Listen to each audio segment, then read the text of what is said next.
성도 여러분 안녕하십니까? 금요 성경 아카데미 벌써 27번째 유다서, 다음번 요한계시록 하면 성경 아카데미 신약 부분이 끝납니다. 요한계시록까지 하고 나서는 또 다른 주제로 금요 성경 아카데미 하나님의 은혜를 같이 나누도록 하겠습니다. 오늘 유다서입니다. 유다서는 이단 및 죄에 맞서 싸우며 참 신앙을 지키라는 예수님의 동생 유다의 서신입니다.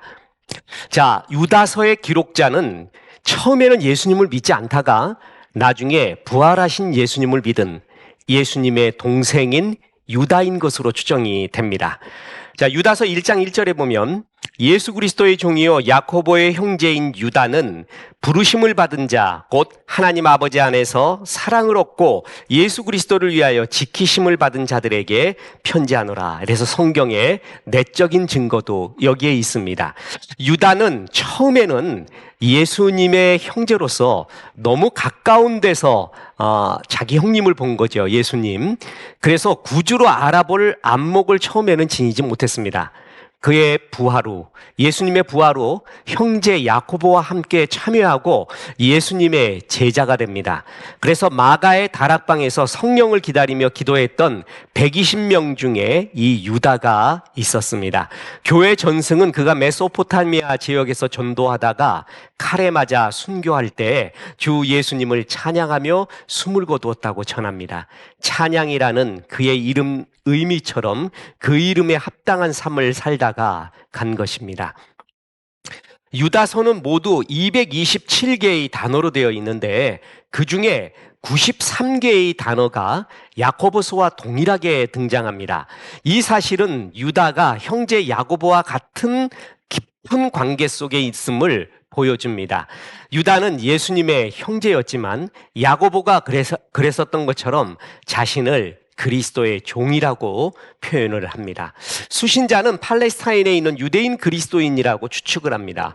왜 유대인 그리스도인인가? 거기에 보면 애굽, 이집트, 소돔과 고모라, 천사장 미카엘, 모세, 가인, 발람, 아담의 7대손 에녹 등 유다서에는 구약의 내용이 풍부하게 등장한다는 점이 그렇게 생각하는 이유 중에 하나입니다. 유다서가 굉장히 짧은 이런 하나님의 성경이지만 거기에 문체며 또한 내용이며 아주 굉장히 풍부하고 생생한 표현이 참 많이 나옵니다.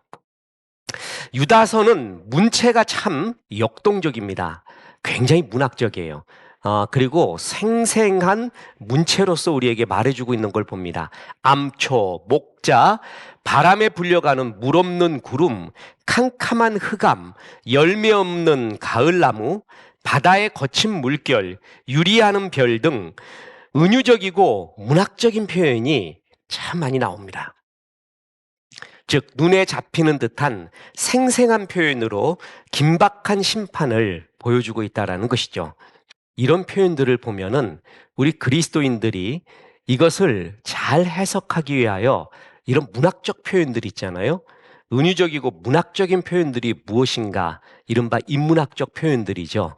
이것에 대해 깊이 해석을 하고 공감을 갖는 역량이 굉장히 필요한 것을 볼 수가 있습니다. 또 유다서는 현존하지는 않지만 초대 교부를 통해 알려진 비정경적인 유대 문학서인 에녹서, 모세의 승천이라는 책을 인용하고 있는 것도 봅니다. 그러니까 우리 성경 내에 성경으로 들어오지 못한, 그러니까 캐논이라고 하죠, 정경으로 들어오지 못한 비정경적 요소의 책을 인용하고 있다는 것입니다. 이게 유다서가 포함하고 있는 중요한 의미 중에 하나입니다. 그 얘기는 뭐냐 하면 하나님은 수많은 이야기들, 수많은 책들, 우리 사이에 통용되고 있는, 이야기되고 있는 수많은 자료들을 기록자로 하여금 그것을 인용하고 활용해서 하나님의 말씀을 전하도록 했다라는 의미입니다. 성경을 볼 때 이런 폭넓은 관점이 얼마나 중요한지 모릅니다. 유다는 원래 일반적인 구원에 관하여 편지를 쓰려고 했었는데, 그런데 주제를 바꿔서 믿음의 도를 위하여 힘써 싸우라는 내용의 편지, 주제를 바꾸게 됩니다. 유다서 1장 3절에 보면, 사랑하는 자들아, 우리가 일반적으로 받은 구원에 관하여 내가 너희에게 편지하려는 생각이 간절하던 차에, 자, 구원에 관하여 쓰려고 했는데 성도에게 단번에 주신 믿음의 도를 위하여 힘써 싸우라는 편지로 너희를 권하여야 할 필요를 느꼈노니. 그러니까 주제도 변경을 한 거예요. 그러니까 그 상황에 따라서, 그 주제에 따라서, 그 사람들에게 뭐가 필요한가에 따라서 굉장히 역동적이고, 그 다음에 굉장히 고착되지 않은 마음으로 기록을 한 게 된 것이죠. 처음에 구원에 대하여 쓰려고 하다가, 아니야, 믿음의 도를 위하여 지금 주제를 바꿔 쓰는 것이 옳은 것 같아. 그래서 그렇게 기록하게 된 것입니다. 자, 왜냐하면 교회에 가만히 들어온 사람들 때문이었는데, 이들은 초기 영지주의자들로 여겨집니다. 이 영지주의자는 초대 교회를 갉아먹는 정말 독버섯 같은 존재들이죠. 그러니까 바울도 이들을 경계하라고 하면서 이들에 맞서 올바른 믿음을 가지라고 하는 내용의 서신을 굉장히 많이 기록했습니다. 이 영지주의도 여러 분파가 있고요. 또한 발전의 유형이 있죠. 그런데 유다서의 수신자들이 처한 현실에 보면 초기 영지주의자들이 침투한 것 같습니다. 특히 이들은 육체와 관련돼 도덕 무용론에 가까운 방탕한 영지주의적 요소를 이렇게 강요하고 주장했던 사람들로 보여집니다. 자, 그래서 유다서 1장 4절에 보면 이는 가만히 들어온 사람이 몇이 있습니다. 그들은 예적부터 이 판결을 받기로 미리 기록된 자니 경건하지 아니하여 우리 하나님 은혜를 도리어 방탕한 것으로 바꾸고 홀로 하나이신 주제 곧 우리 주 예수 그리스도를 부인하는 자니라. 이것이 지금 너희에게 더 필요한, 너희가 이들을 대적하여 믿음의 선한 싸움을 싸우는 것이 지금 더 필요한 일이다. 그래서 유다서가 기록되게 된 것입니다. 즉, 이 초기 방탕한 영지주의가 뭐냐면 육체는 악한 것이다. 그래서 어떻게 사용하든 구원과 관계가 없기 때문에 방탕하고 부도덕하게 사는 건 역시 문제가 되지 않는다는 주장으로 성도들을 미혹하며 은혜의 모습을, 은혜를 방탕으로 바꿔버렸습니다. 이들은 교회를 분열시켰습니다. 그리고 잘 알지 못하는 기독교의 교리를 접할 때 비방을 일삼았습니다. 또한 원망하고 불만을 토로하고 정욕대로 행하였습니다. 이들을 가만히 놔두어서는 교회 공동체 전체가 시끄러워지고 혼란스러워지고 하나님의 은혜를 방탕으로 바꾸어버리는 그러한 큰 혼란의 도가니가 시작이 될 수가 있었습니다. 그래서 이래서는 안 되겠다 해서 보낸 것이 유다서입니다. 자, 그래서 유다서 1장 16절에 보면 이 사람들은 원망하는 자며 불만을 토하는 자며 그 정욕대로 행하는 자라. 그 입으로 자랑하는 말을 하며 이익을 위하여 아첨하느니라. 그래서 유다서는 이런 잘못된 교훈과 행동에 맞서서 믿음의 도를 위하여 힘써 싸우라고 권면합니다. 유다서는 참 짧은 서신이지만 하나님은 유다를 통하여 어떻게 악한 가르침에 대처해야 되는지를 가르치고 또한 이단을 향해 경고와 강한 심판의 메시지를 전하고 있는 것입니다. 유다서는 거짓 교사에게 임할 심판들을 이야기하고 있습니다. 그리고 성도는 그들을 잘 대적하며 하나님의 선한 믿음의 도를 지키며 싸우라고 권면해주고 있는 유다서의 구조를 볼 수가 있습니다. 자, 이제 유다서에 나오는 주요 구절입니다.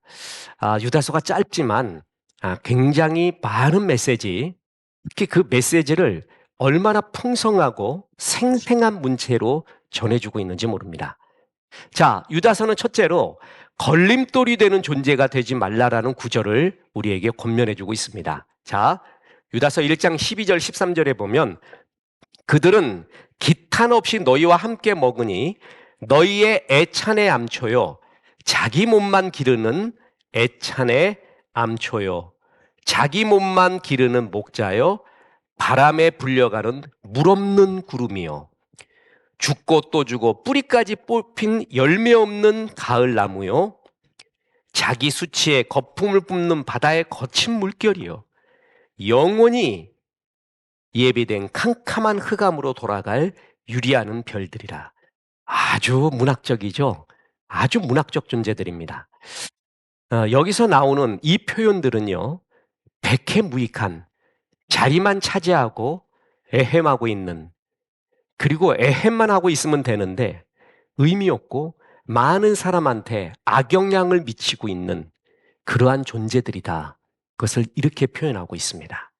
그것을 굉장히 문학적 표현, 우리의 가슴에 쏙쏙 들어오는 문학적 표현을 사용하고 있다는 것이죠. 자, 이런 걸림돌이 되는 존재가 되지 마라. 이 하나님 나라의 걸림돌이 되는 존재를 아주 생생하게 표현하고 있는데, 아까 봤듯이 하나님과 이웃에게 암초, 자기만 생각하는 목자, 물 없이 천둥 소리만 내는 구름, 열매 없는 나무, 수치의 거품을 뿜는 바다 물결, 흑암으로 돌아갈 유리할 별들. 아, 정말 멋지지 않습니까? 하나님은 우리가 잘 기억하게 하기 위하여 이렇게 벌의 언어가 아닌 나비의 언어를 사용해서 우리에게 가슴에, 심령에, 우리의 지정의 모든 감성을 어우르고 있는 전인적 터치를 하나님이 해주고 있는 것을 볼 수가 있습니다. 자, 이 중에서 보세요. 자기만 생각하는 목자가 있는데, 양들은 생각하지 않고 자기만 생각하는 목자가 있다고 쳐보십시오. 이게 목자인가? 에스겔서 34장 8절에 보면 주 여호와의 말씀에 내가 나의 삶을 두고 맹세하노라. 내 양떼가 노략거리가 되고 모든 들짐승의 밥이 된 것은 목자가 없기 때문이라. 내 목자들이 내 양을 찾지 아니하고 자기만 먹이고 내 양떼를 먹이지 아니하였도다. 이건 수많은 교사들, 또한 목회자들, 리더들에게 주는 주님의 강한 경고이기도 합니다. 자기 배만 채우고 있다. 자기만 먹이고 내 양떼의 사정, 그들의 아픔에는 관심이 없고 자기 생각만 하는 목자들, 이 자리 차지만 하고 있고 목자라고 앉아 있으면서 위기에 이 목자를 찾아가면 되지 않겠는가 그랬는데 그게 아니었어요. 자기 생각만 하고 있는 목자들. 네, 이런 목자 때문에 이 세상은, 또한 교회는 어두워지고 양들은 갈 길을 모른다라는 것입니다. 저는 걸림돌이 되는 존재가 되지 말라라는 것에 자기만 생각하는 목자가 그 목록에 포함되어 있다는 것이 굉장히 우리에게 경종을 주는구나라는 것을 알 수가 있습니다. 요한복음 10장은 풍성장이라고 합니다. 요한복음 10장 10절에 보면 내가 온 것은 양으로 생명을 얻게 하고 더 풍성히 얻게 하려는 것이라 라고 했습니다. 그래서 요한복음 10장을 가리켜 풍성장이라고 말하죠. 그런데 또 하나의 별명이 있는데 요한복음 10장은 목자장이라고 합니다. 선한 목자장이라고 이야기합니다. 그래서 요한복음 10장에 보면 목자와 삭군을 비교하고 있으면서 선한 목자의 이야기를 하고 있습니다. 이 이야기는 뭐냐 하면 하나님은 우리에게 생명을 주시고 생명을 준 우리에게 풍성한 삶을 주시고자 했는데 그 풍성한 삶은 선한 목자를 통해서 내려온다는 것입니다. 그러니까 그 사람을 풍성하게 하기 위하여 선한 목자를 주시는 거예요. 그 선한 목자를 주시면서 그 선한 목자의 케어를 받고 은혜를 받는 가운데 풍성한 삶을 살도록 만들어준다라는 것이죠. 그런데 그 목자가 삭군 목자였어요. 자기만 생각하는 목자였어요.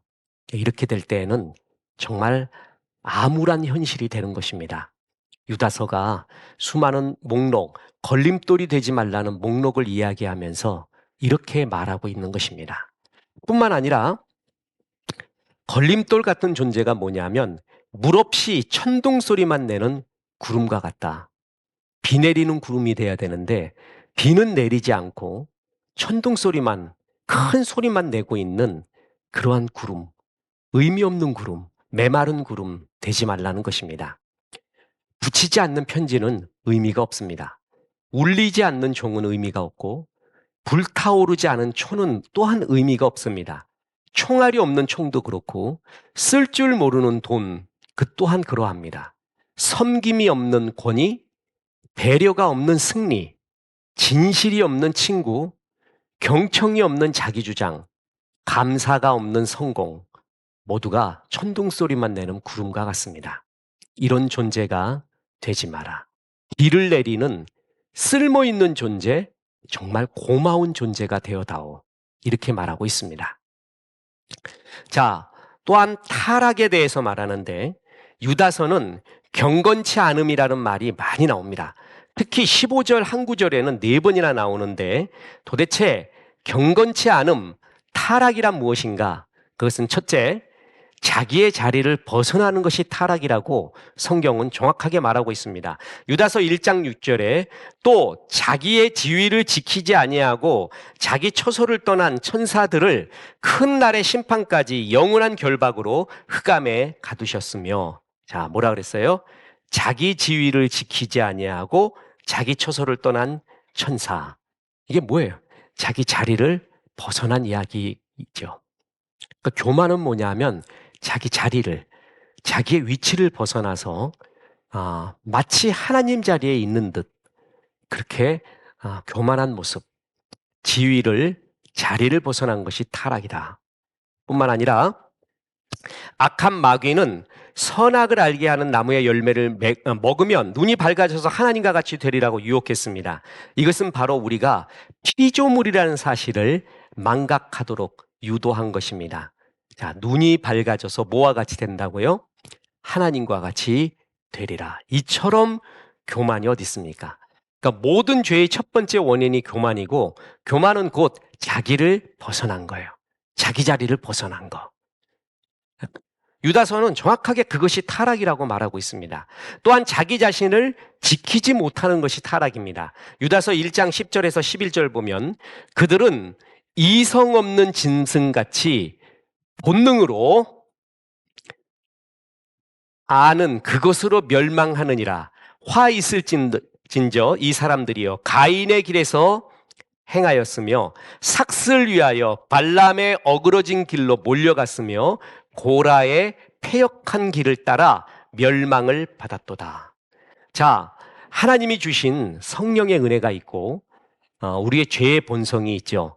그런데 자기 자신을 지키지 못했다라는 것은 뭐냐면 주님이 주신 선한 양심, 성령의 감동, 하나님의 인도함을 배격을 하고 내 속에 있는 죄의 본성, 본능, 짐승과 같은 본능, 그런 행위, 그런 말, 그런 것을 여과 없이 사용을 하면서 사는 것, 그것을 가리켜 타락이라고 말하고 있습니다.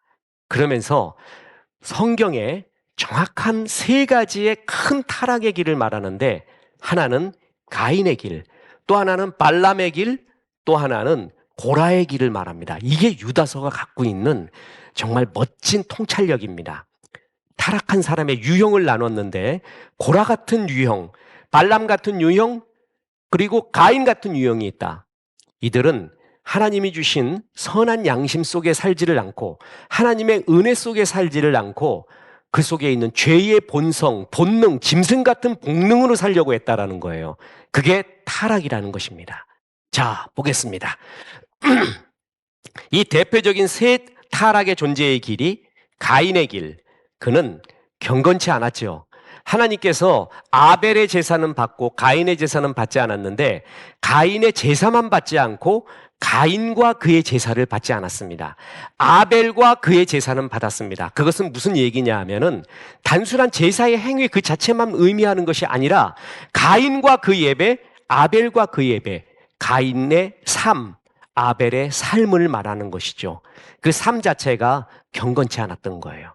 경건치 않은 삶을 살면서 멋대로 제사도 드리고, 그래서 가인과 그의 삶을, 그의 제사를 받지 않았다는 겁니다. 가인은 경건치 않은 삶을 사는 대표적인 사람입니다. 발람은 거짓 선지자입니다.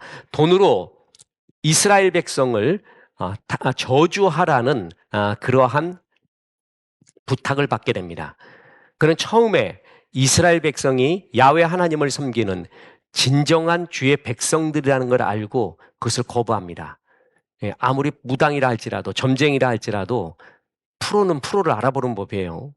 저것은 안 된다. 근데 계속 끝없이 돈으로 유혹을 하자 마침내 그 길을, 저주의 길을, 이스라엘을 저주하는 길을 택하게 됩니다. 재물로 중독된 사람, 그러니까 돈에 모든 것이 좌우되는 사람의 특징, 그게 발람입니다. 고라가 또 있습니다. 고라는 이스라엘 백성이 출애굽하고 하나님 나라로 향해 갈 때 모세의 권위에, 하나님이 세워주신 권위에 도전을 하죠. 그래서 고라 그러면은 권위에 도전하는 대표적인 모습, 다시 말해서 교만의 상징입니다. 하나님이 너한테만 말하냐, 나한테도 말한다. 이런 교만한 의식 속에서 모세, 하나님의 사람을 대적하다가 땅이 갈라져 죽은 대표적인 교만한 사람의 상징. 그래서 이 세 타락의 길을 말하고 있습니다. 가인의 길, 발람의 길, 고라의 길. 이런 것을 가지 마라. 교만하지 마라. 재물에 중독되어 하나님을 팔지 마라. 경건치 않은 그런 본능에 쫓은 삶을 살면서 하나님의 길에서 벗어나지 마라. 가인의 길, 발람의 길, 고라의 길은 오늘날에도 우리를 타락해 하는 가장 강력한 세 가지의 모습입니다. 유다서를 통해 하나님은 이것을 우리에게 가르쳐 주시면서 이런 타락의 길을 가지 말라고 경고하고 경종을 주고 있다는 것입니다. 자, 또한 뭐가 타락이냐면 일과 말을 제어하지 못한 것이 타락이다라는 겁니다. 1장 15절 보세요. 이는 무사람을 심판하사 모든 경건하지 않은 자가 경건하지 않게 행한 모든 경건하지 않은 일과 또한 경건하지 않은 죄인들이 주를 거슬려 한 모든 완악한 말로 말미암아 그들을 정죄하려 하심이라. 자, 여기에 경건하지 않는다라는 표현이 이렇게 세 번이나 나왔다 그랬죠? 이것이 타락이라고 그랬어요. 경건하지 않은 이것이 타락이라고 말했는데 그 뭐가 타락이냐? 경건하지 않은 일을 한 거 뿐만 아니라 경건하지 않은 뭘 한 거? 말을 한 것이라고 말합니다. 일과 말을 같은 것으로 봤습니다. 그러니까 우리가 성화될 때 중요한 것이 어떤 우리의 행위도 필요하지만 우리의 말의 성화도 굉장히 중요하다라는 것입니다. 하나님 내 입술에 주의 숯불, 주님의 성령의 은혜를 더하여 주시고 또한 내 입술로 하나님을 찬양하는데 축복하고 전도하는데 많이 사용되게 도와주옵소서. 남을 죽이고 무너뜨리고 내 속에 있는 죄의 본성을 마음껏 내뿜는 그러한 바다의 거품과 같은 존재가 되지 않게 도와주옵소서. 이렇게 계속 기도해야 됩니다. 자, 그래서 15절에 경건치 않음이라는 단어가 계속 나옵니다. 하나님은 경건치 않은 일과 경건치 않은 말을 심판하십니다. 자, 그 다음에 믿음 위에 삶을 세우라고 권면해주고 있습니다. 자, 유다서 1장 20절 21절에 보면 사랑하는 자들아 너희는 너희의 지극히 거룩한 믿음 위에 자신을 세우며 성령으로 기도하며 하나님의 사랑 안에서 자신을 지키며 영생에 이르도록 우리 주 예수 그리스도의 긍휼을 기다리라. 세상 가치관이나 자신의 욕심 위에 삶을 세우지 말고 거룩한 믿음 위에 네 자신을 세우라라는 것입니다. 자, 우리가 너무나 잘 아는 마태복음 7장 24절에서 27절의 말씀이 있죠. 그러므로 누구든지 나의 이 말을 듣고 행하는 자는 그 집을, 자, 이 말을 처음에 뭐예요? 듣고 행하는 자는 그 집을 반석 위에 지은 지혜로운 사람과 같으리니 비가 내리고 창수가 나고 바람이 불어 그 집에 부딪히되 무너지지 아니하나니 이는 주철을 반석 위에 놓은 까닭이요 나의 이 말을 듣고 행하지 아니하는 자는 그 집을, 자, 듣고 행하지 아니하는 자는 그 집을 모래 위에 지은 어리석은 사람 같으리라. 비가 내리고 창수가 나고 바람이 불어 그 집에 부딪힘에 무너져 그 무너짐이 심하니라. 첫째, 하나님의 말씀을 잘 들어야 됩니다. 그리고 행해야 됩니다. 성령께서 행하도록 힘을 주시고 우리 죄성과 본성이 많기 때문에 하나님의 말씀을 온전히 다 행하는 것은 어렵습니다. 근데 행하고자 하는 의지의 결단을 내가 하나님께 드려야 됩니다. 그때 성령께서 도와줍니다. 그래서 행할 수 있는 힘과 능력, 마음을 우리에게 허락하여 줍니다. 듣고 행하는 자는 그 주처를 반석 위에 지은 집입니다. 그런데 듣는데 행하지 않는 자는 그 집이 모래 위에 지은 집과 같다. 자, 오늘 유다서 말씀을 다시 보시기 바랍니다. 사랑하는 자들아, 너희는 지극히 거룩한 믿음 위에 자신을 세워라. 성령으로 기도하라. 하나님의 사랑 안에서 자신을 지켜라. 영생에 이르도록 우리 주 예수 그리스도의 긍휼을 기다리라. 하나님의 말씀을 잘 듣고 행하여서 그 주처를 반석 위에 세운 사람처럼 살라.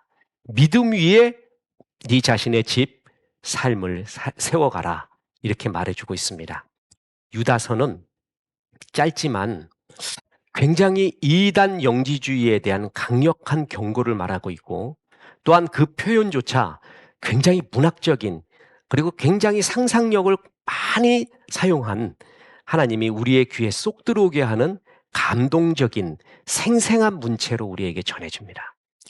그리고 수많은 다른 정경에 포함되어 있지 않는 다른 성경의 이야기까지, 다른 비정경의 이야기까지 포함시키면서 굉장히 폭넓은 신학적 사상을 우리에게 보여주고 있는 하나님의 말씀입니다. 성경을 많이 읽으십시오. 이런 성경 아카데미 우리가 구약했고 신약했고 이렇게 두 번이나 돌아갔잖아요. 끝없이 성경은 끝없이 반복해서 읽고 읽을 때마다 다른 감흥이 나오고 또한 그곳에서 발견하지 못한 새로운 하나님의 은혜, 지금 시대, 지금 내 나이, 지금 상황에 맞는 하나님의 말씀이 또 부딪혀 옵니다. 이런 말씀 안에 그 말씀을 듣고 행하는 삶 안에 끝없이 우리는 이러한 하나님의 말씀 속에 거해야 됩니다. 그때 우리의 삶은 반석 위에 지은 집과 같다고 했습니다.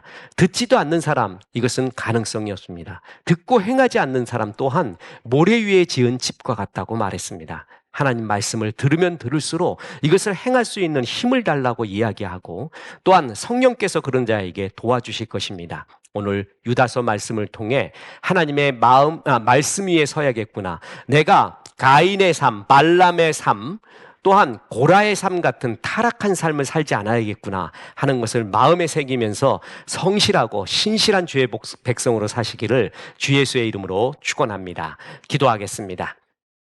하나님 감사합니다. 오늘 유다서의 말씀을 통하여 저희들에게 말씀하여 주시니 감사합니다.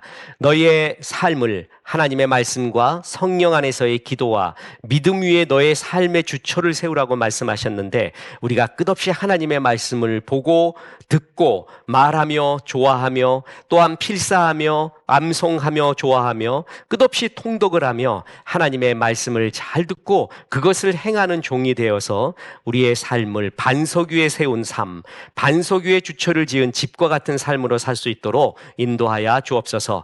이제 휴일을 맞아서 추석 연휴를 맞아서 많은 성도님들 고향으로 사랑하는 친지를 뵈러 가게 됩니다.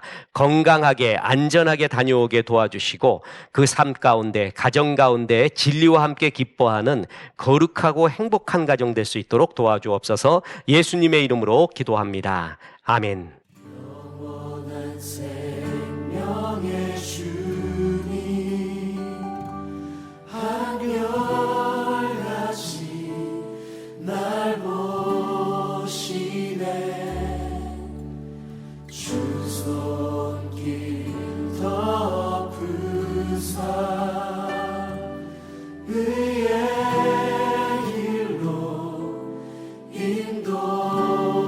인도하네 주를 바라네 주를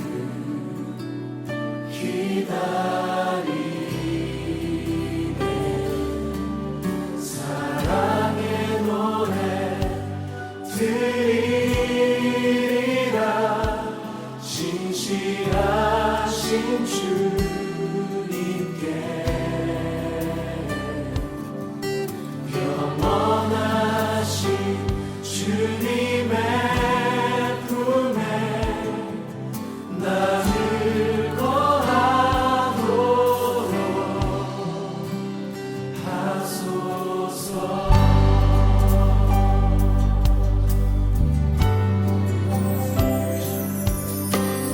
영원한 생명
하나님께서 인도하시는 대로 방언으로, 새 노래로, 새 고백으로 자유롭게 하나님을 찬양하며 예배하며 나아가겠습니다. 할렐루야 할렐루야.